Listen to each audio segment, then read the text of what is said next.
Yes, exactly. Well, that, we pointed it away from Joe. We didn't want him to feel monopolized it anymore.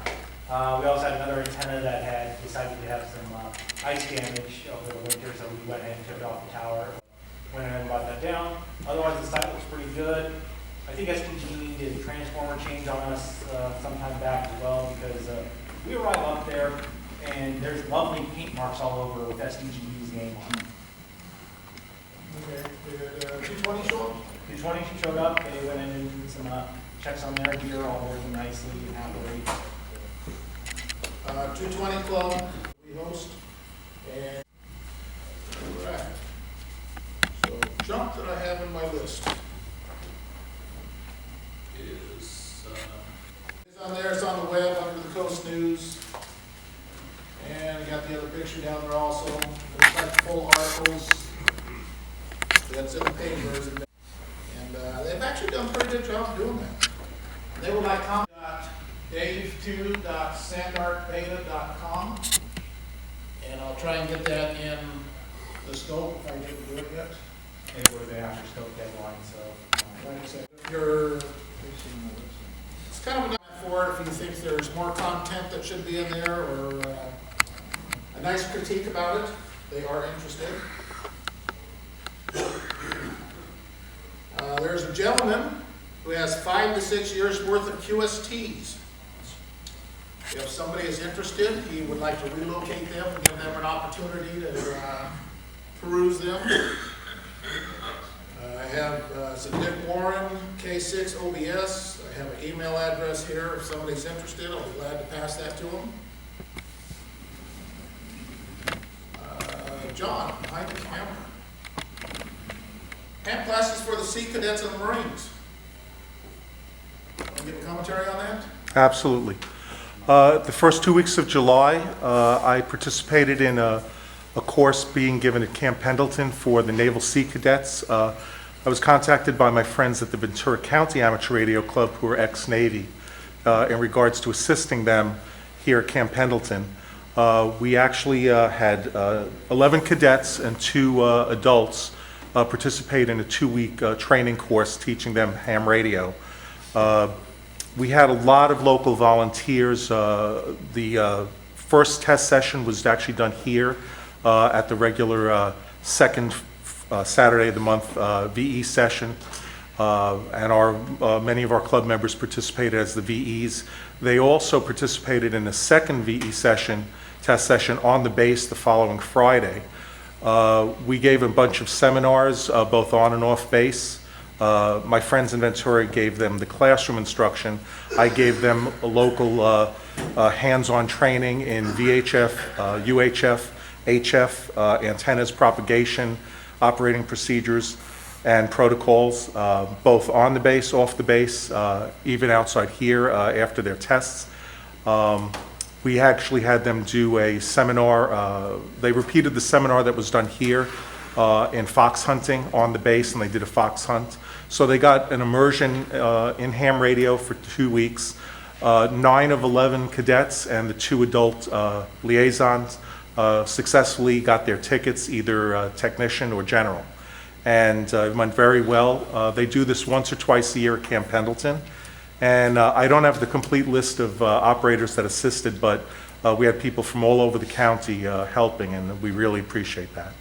So it was very successful, and we hope to be doing it again in the coming year. So that's about it. Very good. Fallbrook has their meeting this coming Saturday. No, that's Saturday. It says Wednesday, 7:30. Must be last week's news. Okay, so if you go to Fallbrook's meeting last Saturday, you'll have an understanding topographic maps. So, that was close. Do they still publish this? Well, yes. Much less downloads all the time for your portable GPS devices. Yes, USGS.gov. If you figure out how to use their site, it works. Sometimes you can actually pin it to something you can use.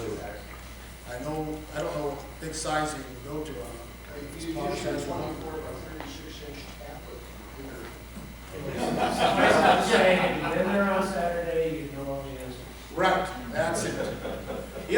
go out there and you start dealing with the guys over at the Joe and Joe team for T-Hunts. They'll tell you how to load some of that stuff for equipment too. Aries. This one's true, August 9th. It says so at the top. They have a meeting at Scripps. They are having a deal about credentialing for Aries members. They're having a higher level of need because of the way things are happening within the counties and the state. So they're having a big push about getting proper credentials. They're also going to talk about Miramar Air Show and the November hospital and clinic pool. Just a reminder, there is not lieutenant-friendly parking anymore. Oh. Yeah. That's the part I want. Yeah. Don't bring a truck like mine, we ain't gonna fit. You can park across the street somewhere, I'm not sure what it is, but it's like across the street for open parking. Another item from Sandark in regards to the convention that's supposed to be coming up in September. I don't have the date now. Okay. It's 13 to the 50. That sounds right.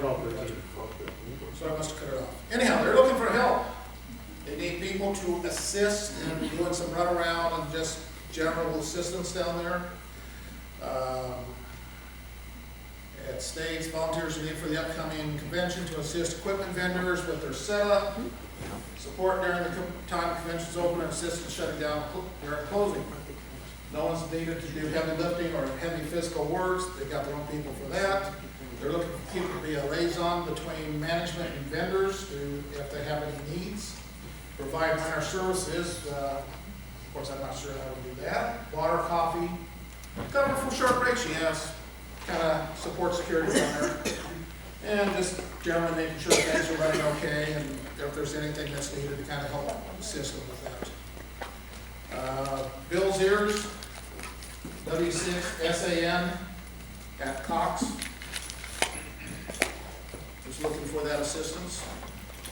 And, another item on Sandark, just a comment that they asked for people to put a banner on club websites, to which Paul graciously did right away.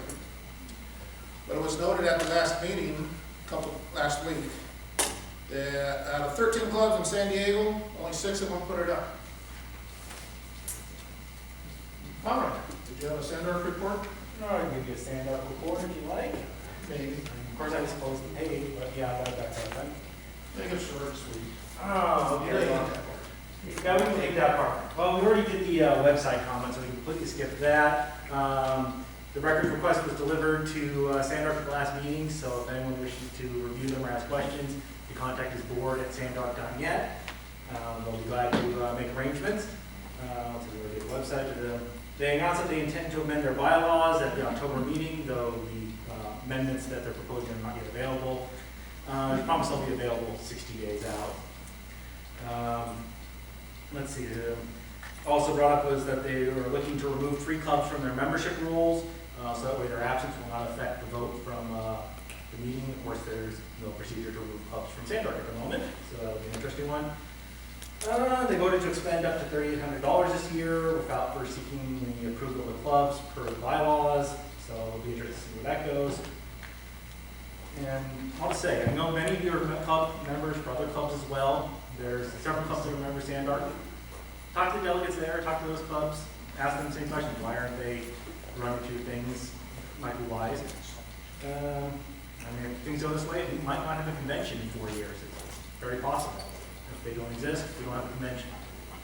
Just things to look at. On the lettering stuff, we are going to have the scouts at the convention this year. Let's see, I don't see Kevin here. No, he's avoiding us. So thanks to Kevin Walsh, he did the scout presentation down at Field Day this year. We went ahead and volunteered to go ahead and do a scout presentation again for Radio Merit Badge down at the convention. Sandark wasn't able to make it in the room, but Sandra donated some space at the convention for them. So because of Sandra, the scouts are going to have some space. They're going to do a Radio Merit Badge class, and we'll get some more scouts interested in radio along with their parents, get some more people into the hobby. Is there any questions or any comments from the floor? Any items to bring up from the floor? Oh, yes, there is. I have some. Yes, Tom?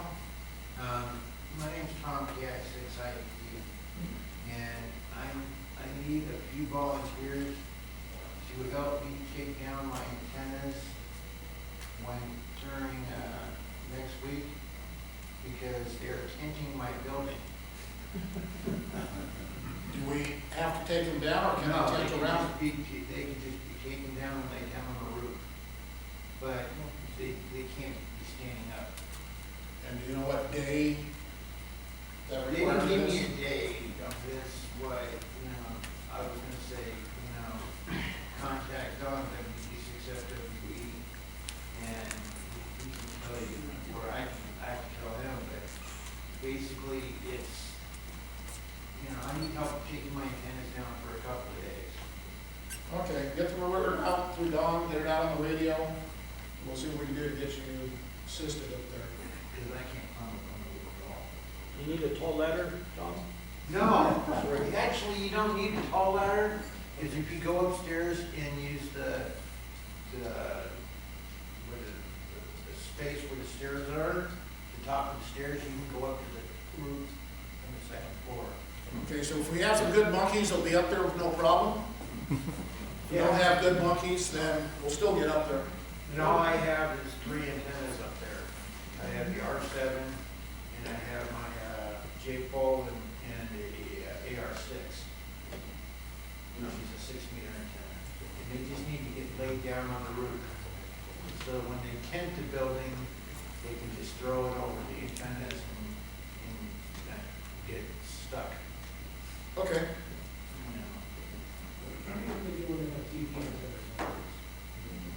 And take them down. And the guy said that the ones up on the roof itself, I had to take down. He goes, you can tape around the R7, but I don't know if I want them putting that big heavy stuff. It's better to be taped around than underneath that tarp. You'll break your radials if you put it Yeah. on that tarp. yeah, the 2 small ones, take down, we'll see if they can taper on the big one there. Yeah. Because we got, like I said, ground radials on there. Okay, we'll help work with that. Mike or Gail? Mike, you've been volunteered. I have. Okay, so most of you have heard about the success we had in Poway last night. We did get our preferred ordinance to be passed with the one modification, and so that's great for us. We got 65 feet with just a building permit. There's no city council process. You just notify your neighbors, and that was the one change. They made it from contiguous neighbors, so everybody that touches your property, to everybody within 250 feet. No big deal. And it's courtesy notice. You can't do anything about your antenna. They're just being told that it's going up. And they can come over and talk to you and say, well, could you move it 10 feet this way or that way? But if it affects you or it makes it more expensive, then you can say no. So, that's, we asked for, contiguous, and they gave us that. So that's fine. We don't care about that. And the thing that shocked me was they have a whole bunch of exempt antennas. Our attorney says that there's so many loopholes in that you can put up almost anything you want. And they gave us another one that we didn't really ask for, which was if you want to put something on top of your house, you can go either, whichever is shorter, 10 feet above the roof line or up to 35 feet. So if you have a house that's over 25 feet, then you could put up something up to 35. But if you have a 20-foot house, you could put up a 10-foot antenna on top of your house. So that was good. So almost any vertical is fine. Any VHF, UHF beam is fine. So we got a lot. We did really well, I think, and it was through a lot of hard work from a lot of people. Charlie, particularly, he drove it really hard. We had Dave Hessig in there with. He had a lot of contacts in the city, so they lobbied the councilman continuously and the mayor. And the only one that was against it was Jim Cunningham, and he talked for about 30 minutes. The whole thing was an hour and a half, so it seemed like an hour and a half. And it's interesting, if you want to go look at the website and see the video, look at the last 30 seconds, because they're all done. They voted yes on it. and everybody's standing up to leave, but the guys at the dais are still talking amongst themselves. I don't know who it is. Somebody said, well, we just went around a whole circle around that, didn't we? Came back to where we started. That somebody else says, we sure did. Because what they did was they went from, the second ordinance and notification and all these processes to who's going to put out the notice and all this stuff, and they came back to the ham's going to put out the notice, and they just expanded the radius is all. So I think we did great, yeah? Mike, what did it say about the setbacks and the?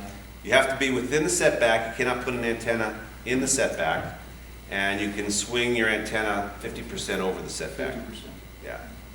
Which is another thing that, people say, can you move it here or move it there? One of the councilmen pointed out, which is very valid, most lots with the setbacks and a house in the middle, you've got about 10 feet by 5 feet to put the thing in the backyard.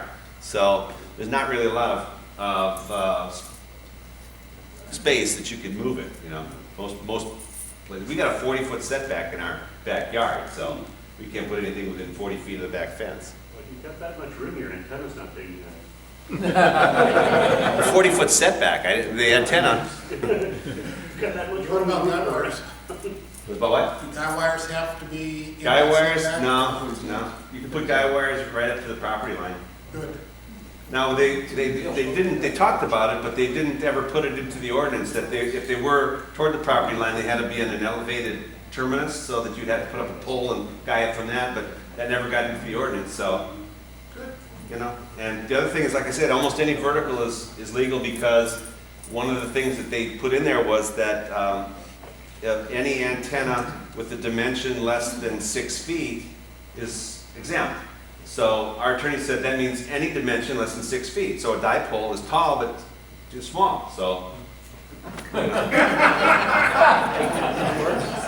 like it. All right. And we couldn't have done this without the participation. One of the things that was really great in the meeting last night was the mayor holds up a stack of papers about this thick, and he says, we have 59 speaker slips here that have all declined to speak, and we have 2 speakers that want to speak. So there was 61 people there that signed slips for support of ordinance 1.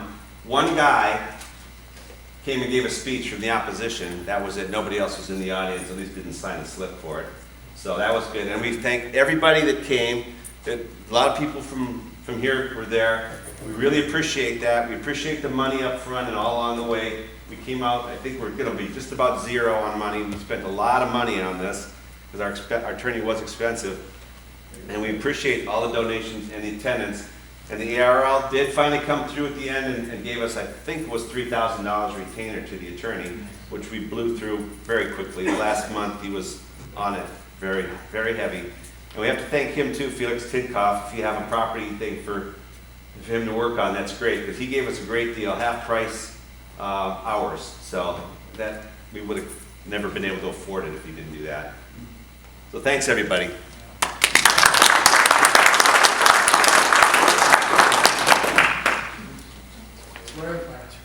Brain fried. Picnic. Picnic. Oh, yeah, picnic. Couple of weeks from now, that would be August, I don't know, what is that? You're in charge, you should go. August 17th. 24th, I want to say, right? 24. August 24th, we're having the annual picnic from PARC. Do it every year, it's grade 5. You guys haven't attended one yet, now's your chance. It's going to be at San Diego Park down in San Diego off of Loma Santa Fe. Loma Santa Fe. And evidently I've never attended one either, so. Okay, simple corrections that you haven't seen is I-5 north or south to Loma Santa Fe and the Del Mar Solana Beach area. Loma Santa Fe east, go down there until you get to that 4-way stop sign. On the northeast corner is San Diego County Park. Go in there. If you want to park outside the park, it costs a little bit less. If you park inside the park, they want $3, I think it is. If you tell them you're a senior, you get free parking. If you tell them you're a senior and pay $5, you get a parking pass for any park that's good forever. Forever. What age is the senior? Yeah. I don't know. Greg, will we have a tea hunt this year again? Yes, all of you saw the presentation last summer. There was a reason for that. Every year at the picnic, we do a hidden transmitter hunt, and we'll be doing one again this year. So it's always great fun coming out, so you can find the radio. Joe and Joe, we're working on getting them to come out and help us with that. So we might have a few more radios hidden. That's always fun. We'll have food like we did last year. We do have a potluck involved with the picnic. So if you read your scope, it has a list, and bring something based on the list. We got leftover hot dogs you can have. Don't bring some fresh ones. Conrad, I think you have special instructions. I'll let you read the scope and see what those are. Well, as I said, there's a lot of lemonade stand there, because I've been told the brownies can knock you off unless the nieces and nephews are allowed to have lemonade stand. Well, if you want to bring us lemonade and brownies, I'm cool with that.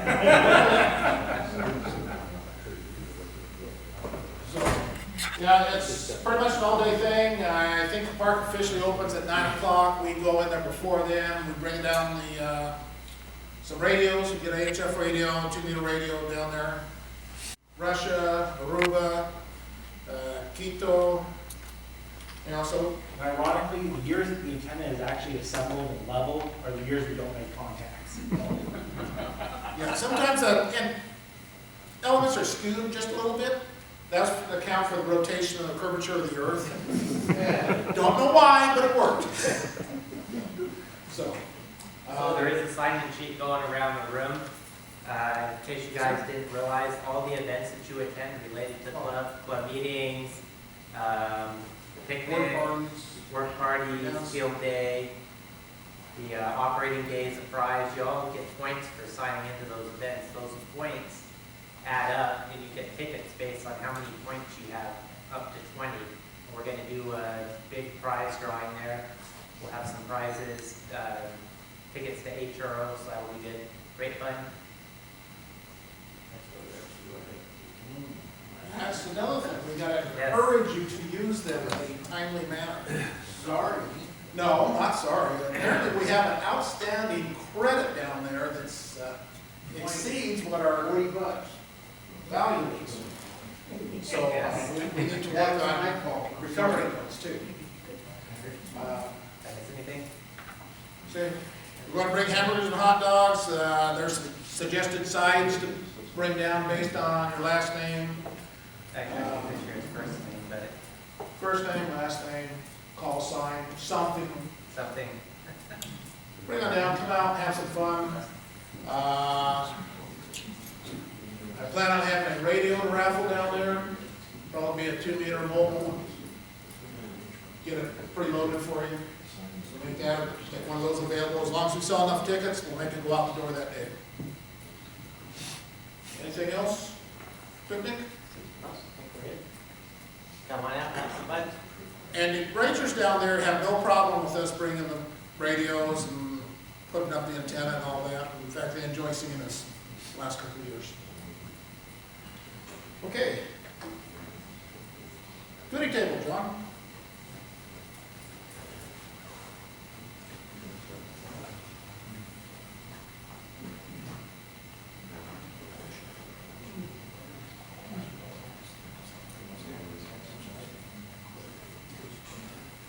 For club members that know Art McBride, he's had some serious surgery and he's in the intensive care unit. I believe it's at Tri-City Hospital, I could be wrong. But anyway, he's looking good and the surgery went well, but he's having some difficulties right now. So if anybody needs to, you're looking to contact him, he'll be out of touch for about 3 to 4 weeks right now with getting back on his feet. So he's got some serious complications right now. Some goodies here. I brought in some items for, most of them were club donations, so I would like to get rid of them. So if you get an opportunity, come by. If you even think you might want something, take it. Pay the nice lady back there with some money. There's good rosin core solder. This is real honest to goodness lead tin rosin core solder. And it's going to be harder to get in the future. And this is the real stuff for antenna work or for putting wires together that are going to hold that lead. The lead-free stuff that you get nowadays is a disaster for electronic equipment. And you almost have to have a blowtorch in order to melt the stuff.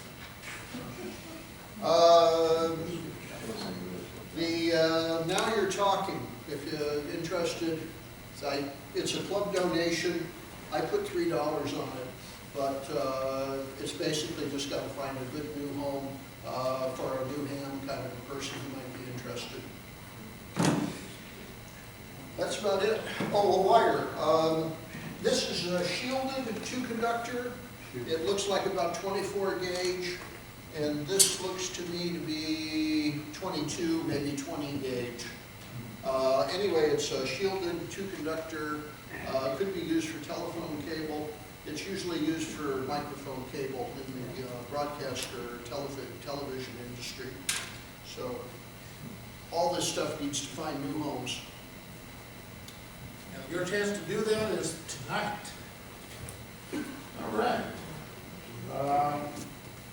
Other things to do, like we're saying at the picnic, in order to participate in that drawing, it helps to be one of the members.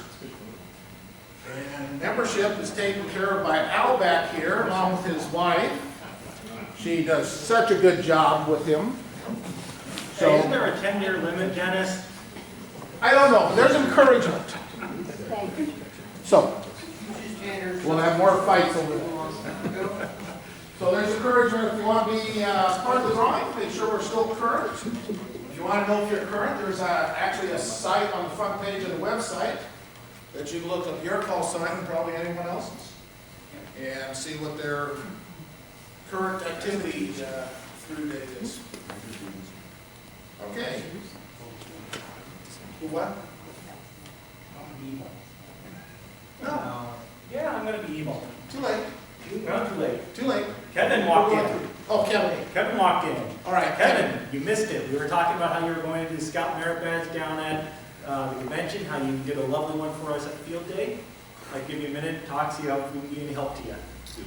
Yes, thanks to Conrad, he kind of created the people running the convention. So they are giving us a small space to do a radio merit badge for Boy Scouts. As you know, we had 17 Scouts earn the radio merit badge at Field Day. Field Day is an excellent venue to do the Boy Scout activity. So we will, we're going to be running a merit badge, radio merit badge at the convention. I'll be asking a couple of you for help for some of the sections, some of the subject areas.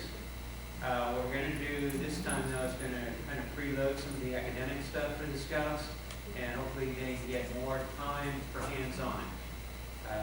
So thanks again for Conrad, Grease the Skids, and I hope to see you guys at the convention. And if you see any Boy Scouts, they'll be in Class A uniform. Introduce yourself, say you're welcome. And if you have any, pearls of wisdom you want to share, please do. All right, thanks. All right, thank you.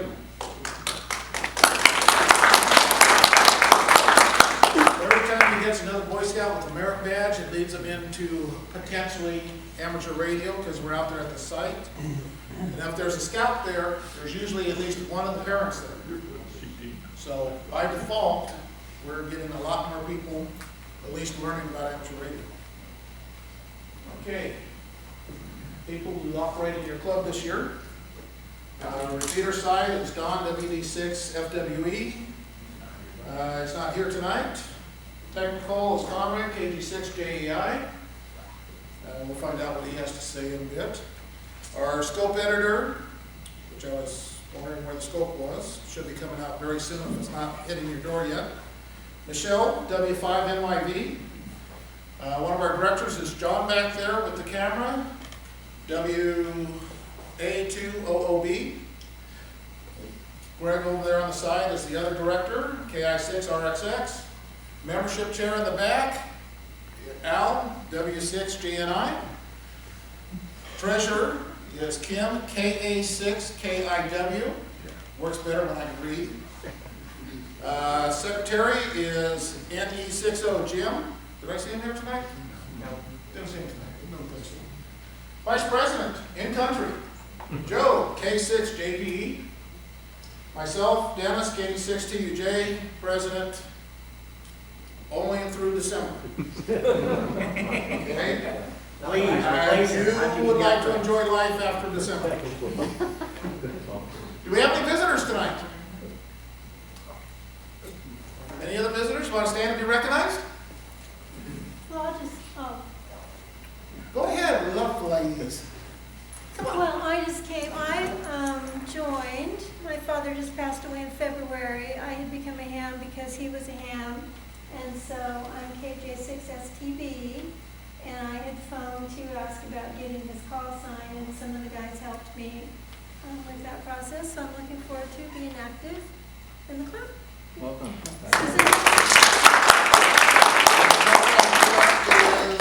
Pardon me? The call sign request is in process, received, or, Well, I have to write a letter, I guess, canceling his. okay, so we're still in process? Yes. Okay, It's kind of a difficult thing emotionally to write that yes. letter.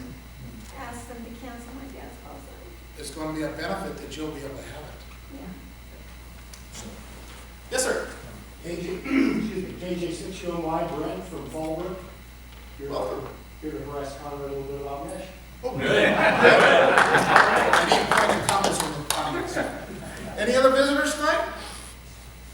Well, I thank you for coming. With that, we'll go to Conrad, who will help explain why there's a picture from Joe on the video. Yeah, there's a picture from Joe on the video.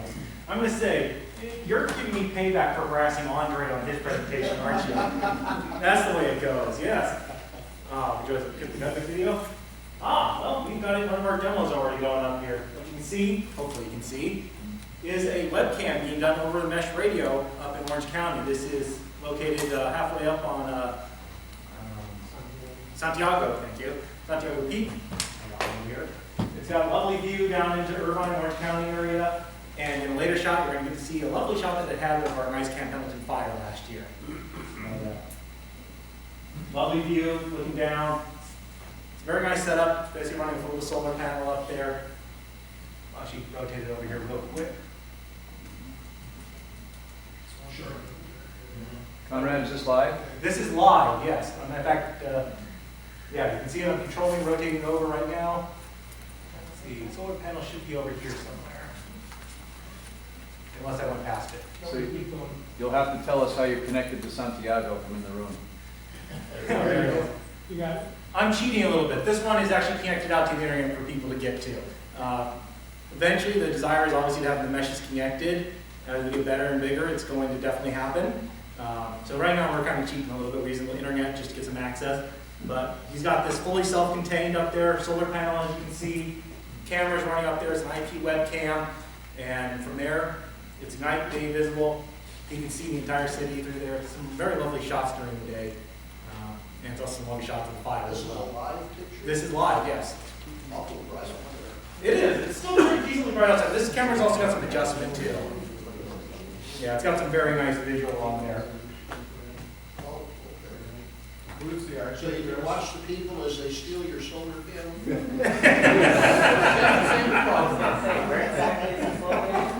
I ain't telling Greg, that's for sure where it is. The link will actually show up later on in the presentation, so if you want to grab from there, it'll be a little easier to see.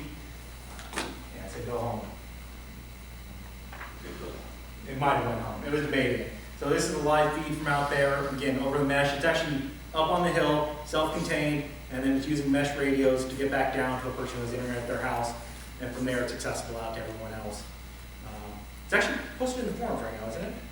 Yeah, the link's posted on the BBHN forums as well, so anyone can actually go in and look at it. And again, the link will be later on in the presentation. And what property is this on? If it's not What mountain's on? It'd be Santiago.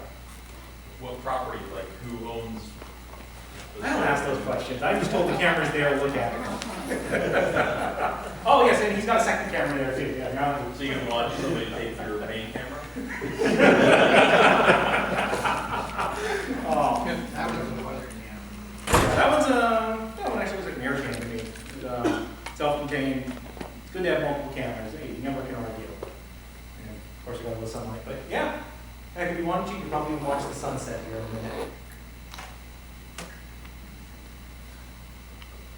And of course, yes, the light just out. It's a little darker than it looks like it's got some adjustments on it. And I doubt the peak's going to be that visible at this hour of the night. We'll jump over to it real quick. And audio too up here? Yeah, if you actually had a mic over here, you'd be able to hear the audio going. And it's a little hard to see. It's off there in the distance right there. Tip of the peak with all the antennas everyone has right there. A little hard to see on this screen, but it's there. Very nice setup. It's just one of the many things you can do with mesh. Of course, now you threw me out of order on my presentation. Yeah, we're all mesh. Where did they put that up? That was probably there. Just hit play on the remote. That might work better. Okay, Broadband-Hamnet. So, we were lucky enough to have Andre out here last year. He went and did a presentation for the club on, actually it was called HSMM Mesh back then, wasn't it? It was. So they changed their name in the past year. Same solution, just a different name. Went ahead and did some updates on it. But play doesn't barely work twice. So what is Broadband-Hamnet? Very simply, it's a user-friendly data network for amateur radio. It's designed to be easy to operate, easy to use, very minimalistic interface, just so that anyone can use it.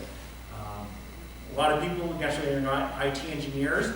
It's not designed to be that way. It's designed to be very simple. Anyone can be able to use it, get on the net on there very easily. Essentially, it's load up a device like this, plug it into your computer, you're now on the network, and you start participating. So it's designed to be very simple to use. Based on open networking, so they're open. You see one of these networks out there, you can connect to it. Anyone can get on, and by doing that, it actually expands and gets better the more people we see on it. So it's designed, again, to get more people interested. It's not a closed system you're going to generally find. It's going to be open. We want to see people on there. Why would you do this? Well, everyone familiar with packet radio, I assume? 1200 baud is the most common what you're going to see. 9600 baud if you're lucky. D-Star digital data, 128 kilobits per second. All generally very slow. I'm going to say, try and send a photo over any of those protocols. You will be sitting there for quite a while. While with this, since we're using Wi-Fi devices in general, they can be anywhere from a megabit per second up to 50 megabits per second or even more. In general, I say a megabit per second is a safe average to plan on for your network. So with that, we're talking millions of times quicker at that point comparatively. So what would take 10 minutes, 30 minutes with packet can be done, snap your fingers, it's crossed. This becomes very important for the hospitals with ARIES where they're starting to send more and more messages, then get backlog. I've done an event actually with Andre out in the hills where we used packet radio. We were just tracking runners when they went through each station. We crashed the system just putting numbers for 300 runners through the computer. We overloaded packet frequencies with just that little information. So more and more data is starting to go through networks, just like you're seeing in your home computers, more and more graphical, more and more visual. That's moving into everything. Survey agencies are doing that. Amateur radio in general is getting more and more up to speed with that. So BBHN comes in as, again, an open, self-configuring system. All you have to do on here is put in your call sign. You can get on the mesh network at that point. You don't need to be an IT expert. If there's multiple nodes around, they're all going to start talking with each other. In fact, we've got a node here, we've got one over there. In the corner, it's a little hard to see. We've got one here in the back sitting on the yellow pole. Yeah, now you can go the other way. Perfect. And then there's even one next to Greg, sitting there on the counter. Now, theoretically, these would be on mountaintops or hilltops all over the county. You can see one, but maybe not the other. This one's aiming back there, that one's talking to all of them. The point is, one goes down, not a problem. It will find a way around it if it can find one. Again, no need to have to worry about all the back-end problems. It's designed to be easy to use. So, last year, as I mentioned, Andre gave us a presentation. Yes, I had to steal your form photo. And it was a very great presentation. He had a wonderful demo here. In fact, it was a better demo than what I'm going to give you tonight. He had phones here. We were able to call and talk to each other. In-room is a simple aspect. That could easily be across county. It could be across state even if you have a big enough network. For those who can see the use of it, it's definitely was a game changer at that point. It's there, it's what we need. I mean, personally, I can see use for it up on Palomar. It can get us some access to some things we want to do up there. As you saw, we have a webcam going up there just a minute ago. We could put a webcam on Palomar. Maybe we can put an SDR radio up on Palomar as well, link that in. Anyone on the mesh then can go ahead and work with an SDR. Howard often talks about he's got set up at his house, and sure you enjoy working remotely, don't you, Howard? Yeah. 17 countries so far. 17 countries, there you go. So we could do something similar like that with us if we were to get a node up there and start putting access on it. I mean, realistically, once you have the system in place, anything you can do over a computer network, you can do across the system essentially. So it's limitless at the end of the day, this is potential.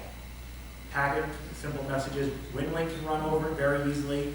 In fact, most of the WinLink trains these days with using the TCP/IP is exactly how we run over this. So it's already in the basis there. People are already using it inherently. There's no modifications required. Webcams, documentation servers. I know one person who puts up a server radio, pull up your mesh node, go to the website, boom, you have a local document store at all times while the radio manuals. Very useful, very similar to Nifty guides. Never be left in a blind spot.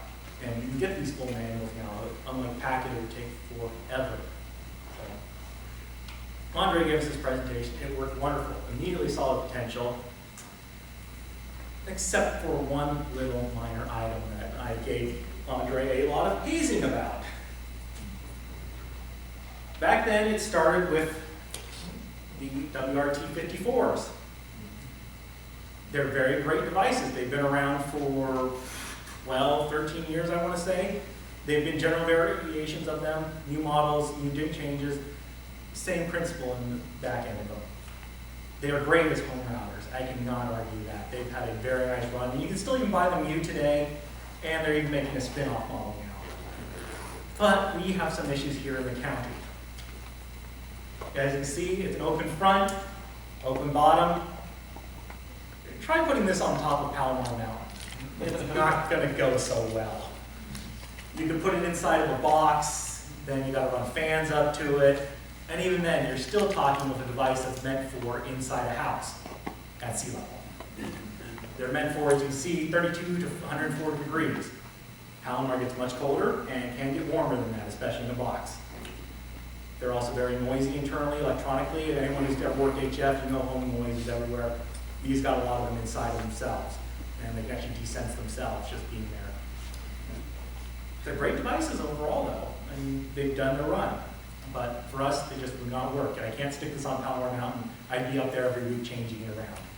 So I gave Andre a lot of prodding on that one. And I have to apologize a bit to him on that. I hit him a lot. It's like human. Yeah. We'll get to that one. Other problem with them is it's a closed source driver.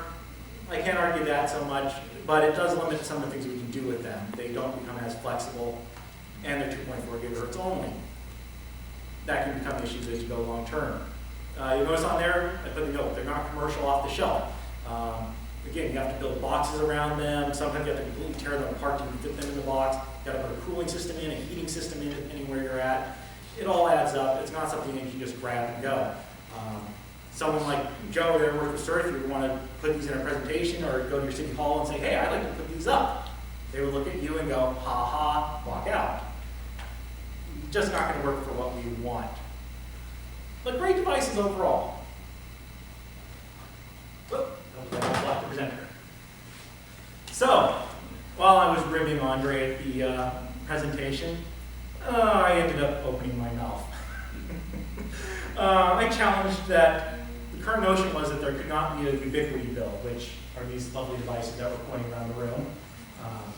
Those ones are made by Cisco, Linksys. These are made by Ubiquity, a commercial ISP company. I know Greg's over there trying to dial my phone in my pocket. So, at that time, I challenged that the thought was it couldn't be done. It's like, okay, I want this on Palomar, we need to do it. So, several people says that it is impossible to set up. Well, a few of them ended with egg on their face. The only problem is, I said it would be easy. I ended up with egg on my face too. It was a bit harder than expected, but glad to say that it would be done. There's some back-end items that Generally, most users don't need to know about. It was just there, and it took a little bit longer than we expected. So, Andre's presentation in February, I came out with an alpha version, and I'll admit it was very alpha. It had a lot of bugs we later found out, but not bad for a 30-day project. At that time, we set it to the side. All this was done through the San Diego Working Group, which Andre set up.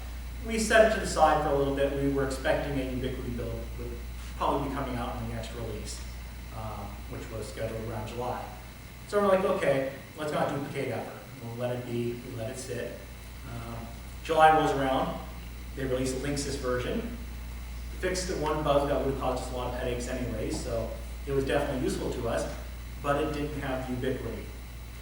So we mulled it over a little bit, and by October we were in touch with the group out of Austin who has been working on this for many, many years and has gotten it where it is. And they've made a lot of sound decisions to make it very easy for the users.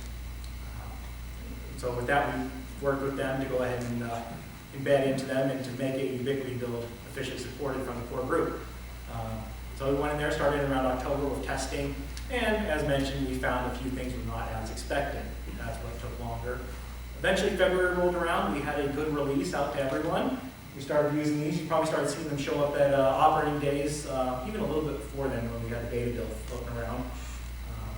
I've been showing them around, various models of them. And then in July, we went ahead and released a new version, which we just not that long ago, which adds 5.8 gigahertz. So now we have options of multiple bands, which can be very useful when you want to link multiple areas together. You don't have to keep everything on one band at a time.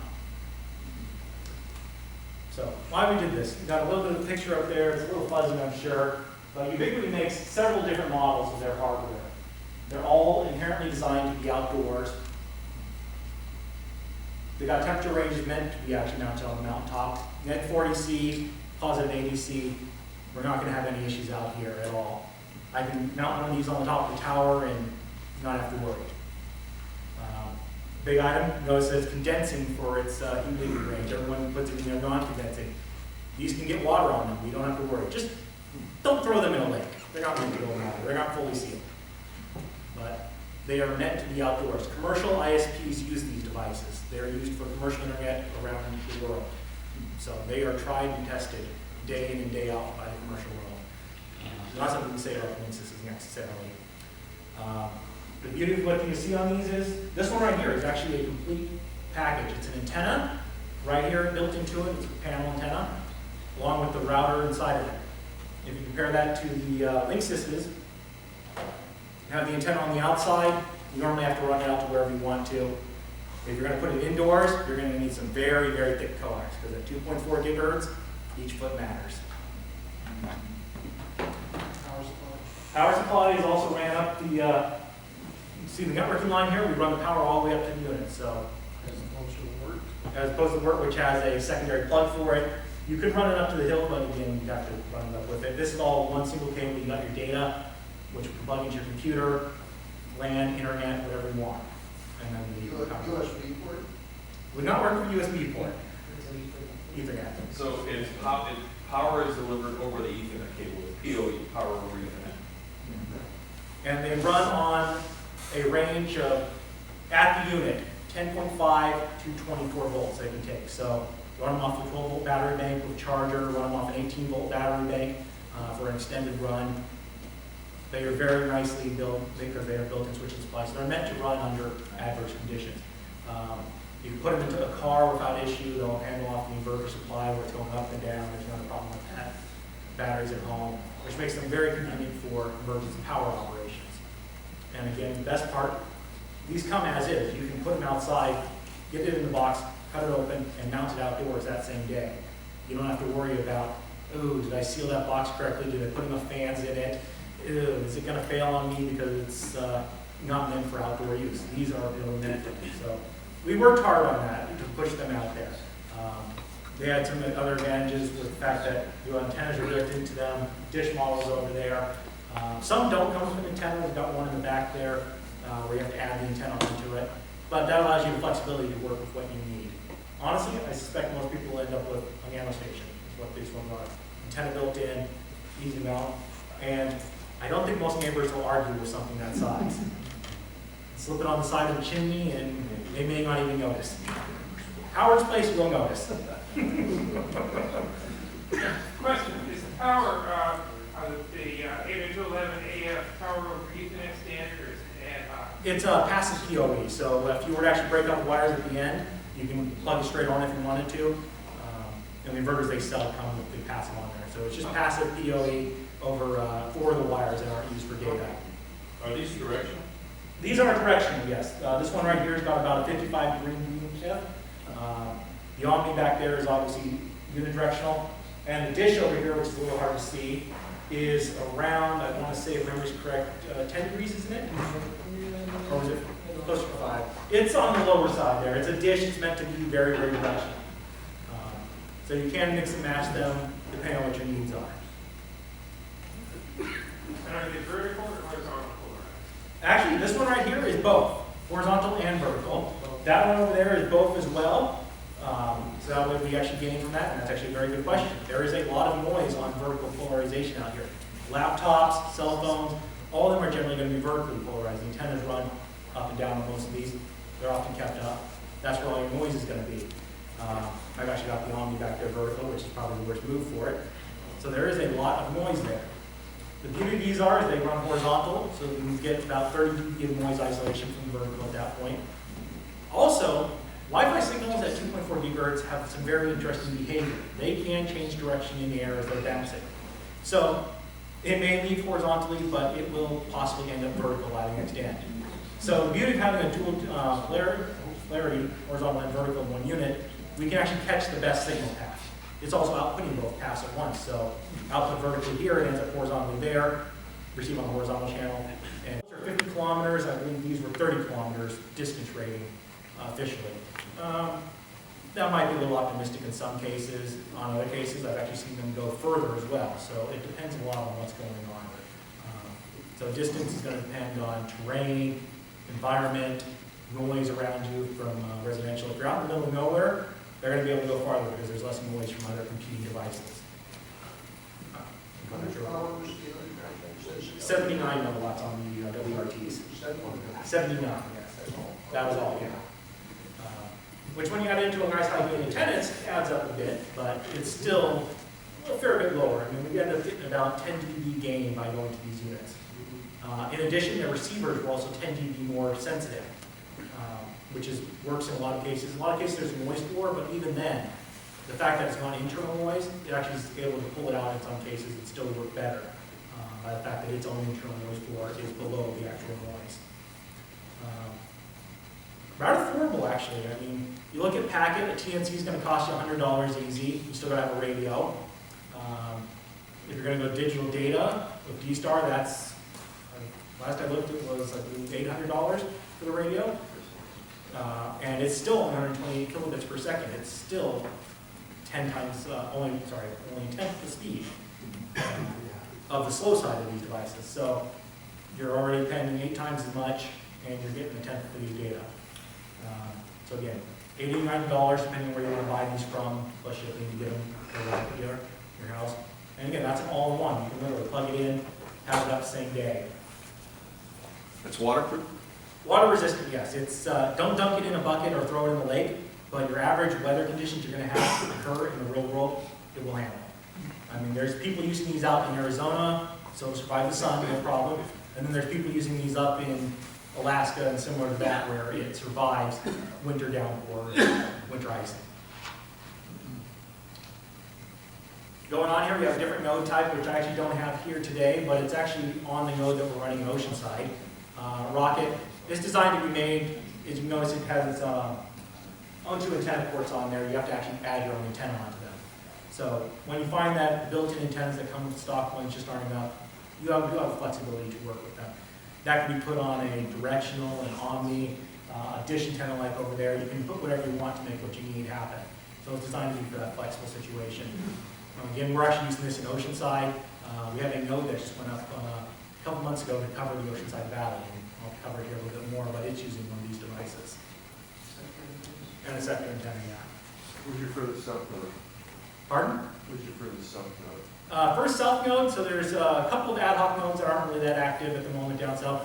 The most active one that's going up right now is on Qualcomm Building WT, right at the 5805 split. So it's up about 140 feet above ground. And from there, we're planning on it expanding out. It just went up about 2 weeks ago. So I'm just starting. Terrain is actually going to be one of the items here. As I mentioned, the Arrow Bridge, which we have over there. Yeah, I want to point at you. Again, as mentioned, it's a built-in dish. Advantage here, again, it's $80 to $90. A Linksys generally new is going to cost you $50, and you still got to buy the antenna. A dish can cost you $80 sometimes or more, depending on what you need. So there's actually savings built in with units already. A little bit of planning to see which unit's going to fit you the best, but it's all built in. Single unit, literally, you mount up on a pole just like this, you're done. Everything's internal, you run a power cable, if the network be down, you're good to go. Well, we learned in the past year, amplifiers. A lot of people were using amplifiers before on Wi-Fi. You could find them very cheap for quite a while. The range of $50 on Amazon. The only problem is number one, some of them are only 1 watt output. These are already 600 milliwatts, so you're not even gaining 3 dB for them. You might even be losing more in the switching circuit in some cases. The good ones, though, are very, very expensive if you can find them. I've seen ones that appear to be good, but I haven't actually tested them, but they're in the $500 to $1,000 each range, and we're still only talking around 3 watts. So you end up 6 dB more than what you need to put out to begin with. Might as well find a great antenna at that point instead of paying money for more power. The non-quality ones, the ones you're going to find for around $50, yeah, they may put out power, but Wi-Fi needs very, very clean signals. You can't have your power going up and down as it goes across the 20 megahertz swath. You do that and they just get confused. And that's what a lot of the cheap amplifiers do. All you have to do is increase the noise out there and actually decrease the quality of your signal overall. So, in the end, we've actually found that the ubiquities by themselves are actually good enough. Actually, in Orange County, they were using amplifiers extensively. Started placing in ubiquities and finding that the amplifiers don't do any good, nor do filters do any good because the units are responding well enough as is. So, tend to avoid amplifiers. Everyone starts thinking when they see this, put an amp on it, it'll be better, it'll go further. We found that it actually just creates more problems than not. On the flip side, at least for my side of it, was I found that there was a bit more RF noise out there on 2.4 than I expected. I would think that houses would have attenuated it a lot more than it would. Actually found out that they don't. You can find a good amount of Wi-Fi out there, and then we do have some Wi-Fi that's actually outdoors to begin with. And with the fact that we have ubiquity, we actually were able to see that event finally because WRTs, they were actually at the noise floor or above it with their own gear. Throwing ubiquity out there, we actually could see, well, there's a higher than expected noise floor, but the receiver's still able to perform better. The biggest item I didn't expect for me, and I was not a microwave person to begin with, 2 meter 440 HF, I was good. Microwave, I know the theory of it, but was not expecting to find it as troublesome as it did. Terrain is the big problem. And this may or may not show up that well. So I've got 2 paths here. Both of them are from my house to 2 people. This one is from my house over to the node that we just put up in Oceanside, at the top of the northwest corner of Oceanside. I've got a fairly good path. I have a little ridge right there that might be a little hard to see, but I'm able to clear through it fairly well and get over. That's a 6 kilometer path, 6 kilometer. However, if I want to go to John, A200B, he's only 3 kilometers away from me. I can't get nothing to him. Manufacturers or, install or using it, right? Well, that's actually only on the online version. So there is 2 versions of it now. There is an online version, which is much easier to set up. You don't have to go download all the data files, which has kept a lot of people away. But it only goes up to 2.3 gigahertz to keep away from commercial users on 2.4. The software version still actually does 2.4 gigahertz. And that actually is the software version because I'm running so many models anyways that constant changes, it was worth the setup time for me. There's a significant difference in modeling between 2.3 and 2.4 gigahertz. I've seen minor differences, not a lot though. Not enough that I would say there's actually truly enough to worry about. If you were a wireless ISP, you would worry about it. Oh, yeah. But for your average person, it's probably not gonna be an issue. And I like to try and say whatever numbers I get, I end up taking 10 dB away anyways, just because I'm conservative. So as mentioned, SoCal deployments. Currently, there's about 4 of them going on right now, and we're all a little bit of isolated islands a little bit because of the terrain out here. We've got Oceanside, Fallbrook is just starting up, led by Andre. And Ron did some testing the other day too, which gives some interesting results to look at and figure out how they play in. And then Qualcomm, Gene, WB9COY, actually just lit up a couple nodes on Qualcomm. He's got one pointing north and one pointing east, if memory's correct. So those are now online. They're on the tallest building, on top of the tallest hill down there at the split. It's building WT. So those will be starting to look for people to come online with those ones. And the plan is to start eventually linking these small little sections. There's also one in Uptown, North Park. There's about a 6-node mesh there. I don't remember the guy's call sign. I think I know what you're talking about. I forget the call sign as well. Yeah.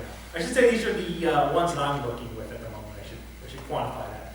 The beauty of this is it's a lot of decentralized. Anyone can go up, start putting up nodes, start operating, and as we start getting more people involved, they will start combining with each other.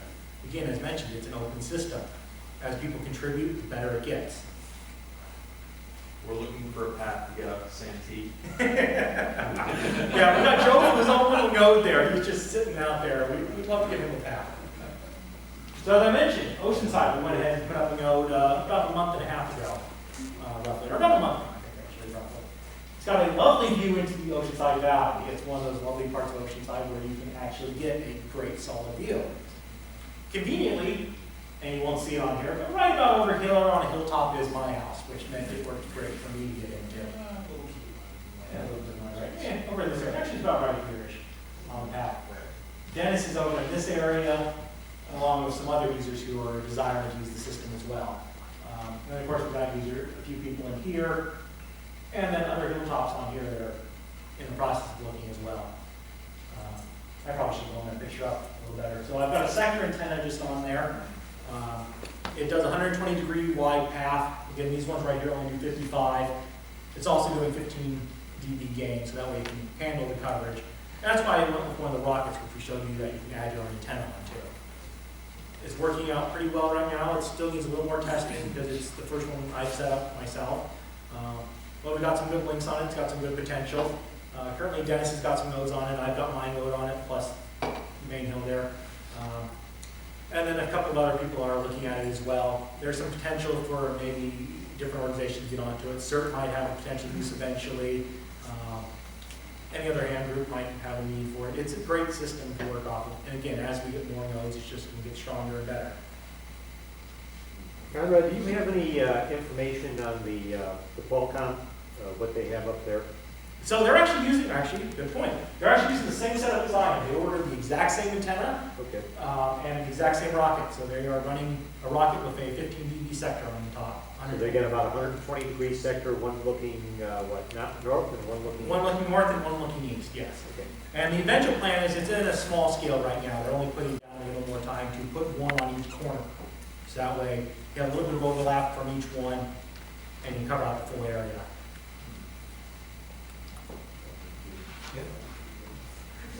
What does the emphasize say?